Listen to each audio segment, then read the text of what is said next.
Super Smash Bros. A game to define a generation, the most prolific fighting game out there, one of the biggest crossovers you can think of.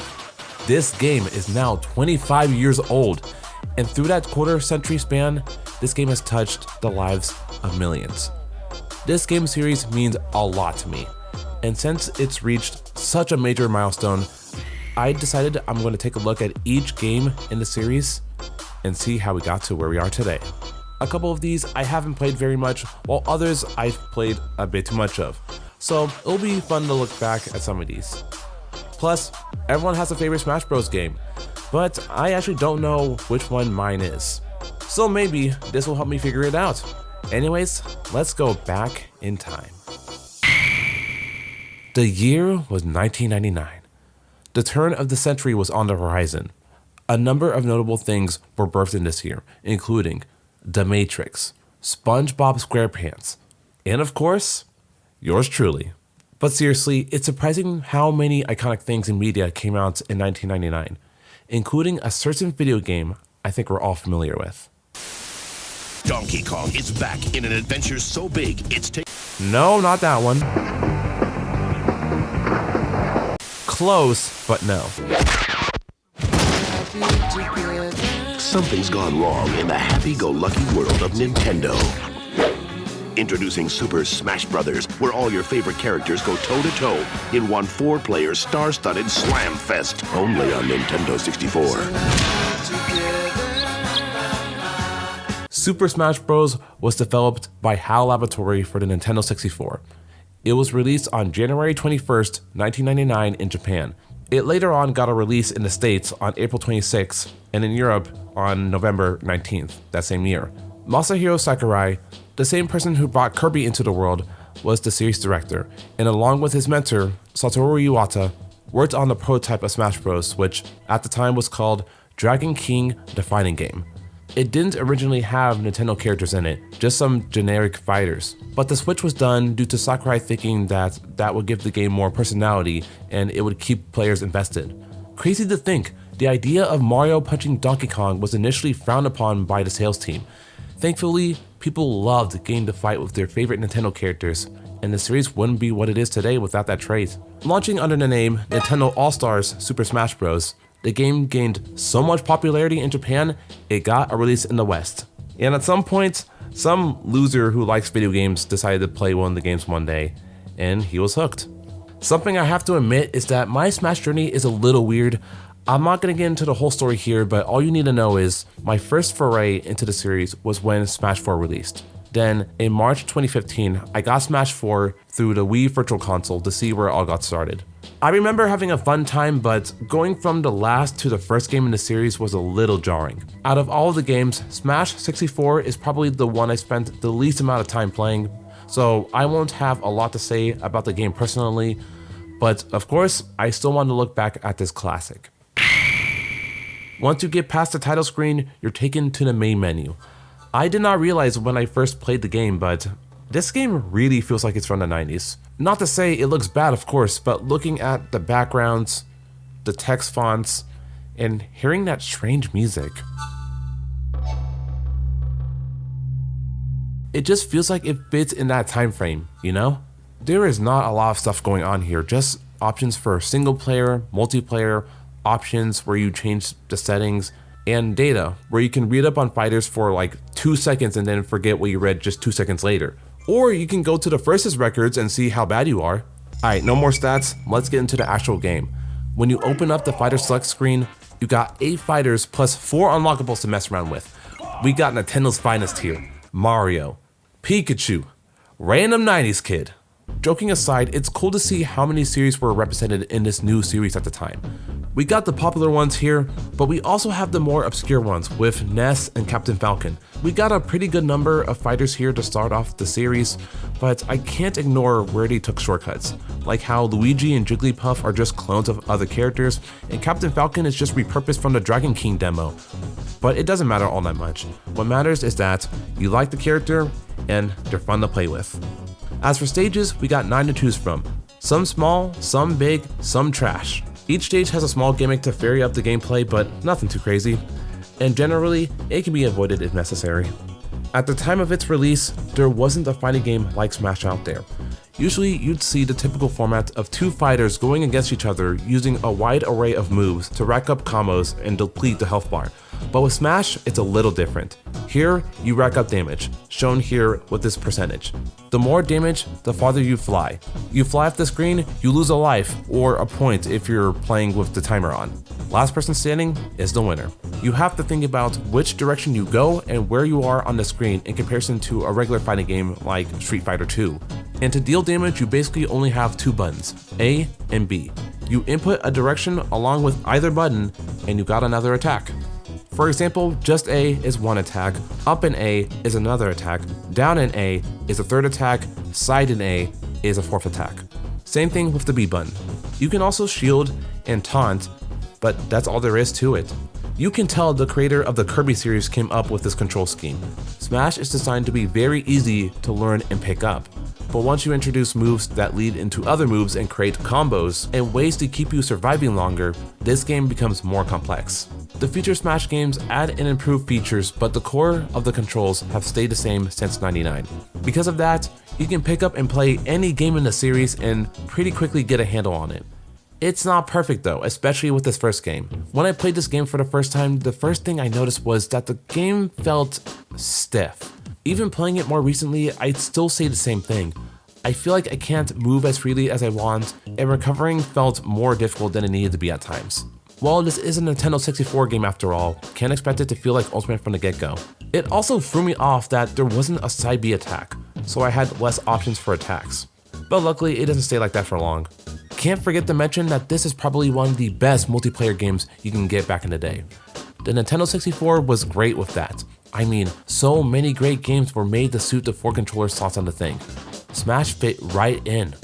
You can have 4 players fight in a frantic free-for-all, or you can 1v1 someone without gimmicks, no items, to see who's the better player. You can even have that awkward third wheel come through and ruin your plans. Whatever the fashion, this game nailed the concept of fun gameplay with others. Even for an entry that's a bit dated, you can still have some fun playing with others in this game. Only thing is, that fun probably won't last that long. Anyways, let's talk about items. Items can spawn at any point during matches to shake up gameplay. If someone's more inexperienced, it gives them more of a chance to stay in the game. Or make things even worse, depends on the matchup. There's items that can heal you, make you invincible, throw or swing, shoot.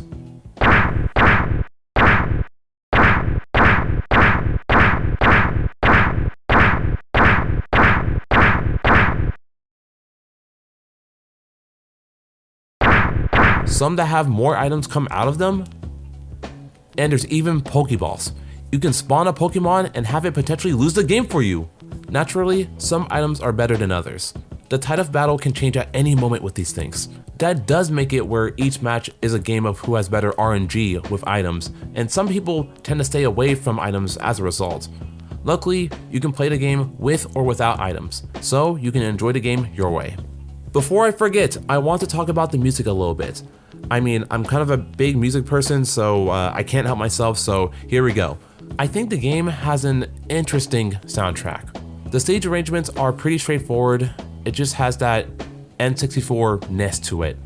The Smash-specific ones, they're alright. The best one being the fighter selector music. Free for all!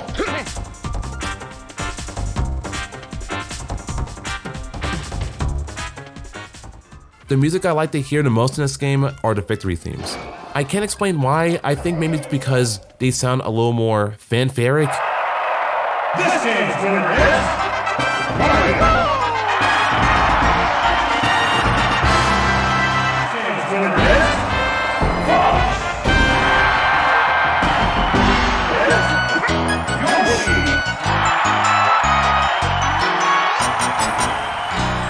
It's really interesting to see how they arrange these tracks into what they are in Smash Bros.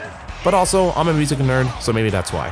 Besides the tracks from their respective games, the music was done by Hirokazu Ando, who's the main composer for the Kirby series. I actually didn't know this myself until I did some research, so now you know too. If you get bored of little Timmy spamming PK Fire in your face, Then you can hop up to the single player mode that's become a Smash staple, Classic Mode. Actually, I just realized that it wasn't called Classic Mode in the original, just one player game. Huh. Anyways, in Classic Mode, you gotta go through 12 stages finding a predetermined set of enemies, pretty much like if Smash Bros was an arcade fighting game. Stage 1, you fight Link at Hyrule Castle. Stage 2, you take on a squad of Yoshis on Yoshi's Island. Stage 3, Fox on Sector C. After that, you get to play the fun Break the Targets bonus stage. Every character has a different target stage that requires you to use the abilities of that fighter to beat it. It's a little fun minigame that breaks up the repetitiveness of single player.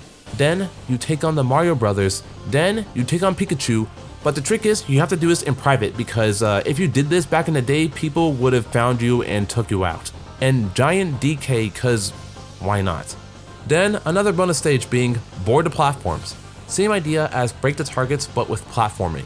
This only appears in Smash 64, which kinda stinks cause I would have loved to do this with more fluid controls. But it's safe to say that Break the Targets was more popular, so that's probably why it came back in the next game. Then you got Kirby pretending to be the entire roster, the famous bounty hunter Samus. Then you have to deal with a metal version of Mario. You have to change your fighting style a bit since metal makes it harder for a fighter to be launched. Might as well mention here though, this is the only metal character that can appear in Smash 64 because metal items don't appear in this game. The last bonus stage is Race to the Finish. Probably my least favorite since it's just a minute and you just avoid bombs and bumpers while running. Wait, what is that? I'm sure it's nothing. Stage 10 you have, wait, there's more of them? So for this stage, you have to beat a horde of fighting polygons, which are just computers that happen to be the roster without textures. And there's 30 of them, so it's a big test of endurance. At the apex of your journey, you face off against the mysterious Master Hand.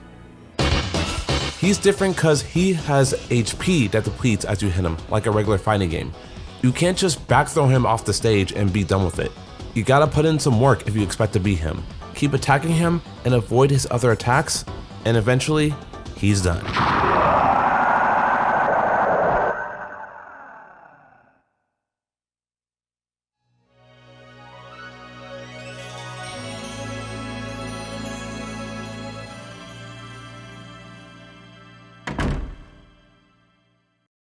There's a few other things I wanted to talk about, but I didn't know where I wanted to talk about them, so here we are.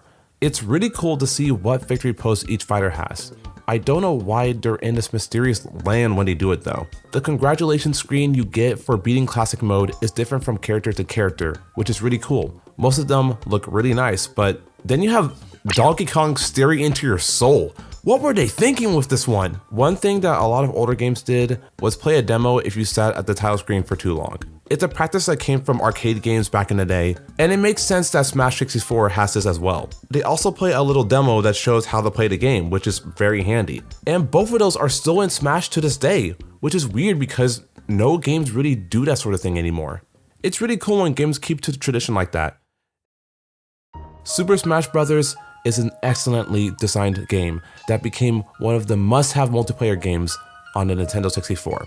It's a game that took Nintendo's greatest and brought them together in a way no one thought of. The game sold over 5 million units worldwide, so it's safe to say Sakurai's little side project was a success. Smash 64 can still be fun, and it has its own little charm, but it's hard to come back to. We've moved far from N64 hardware, and the other games in the series do what this game did far better. It was the perfect launching point of the series, and I think that's all it's really going to be.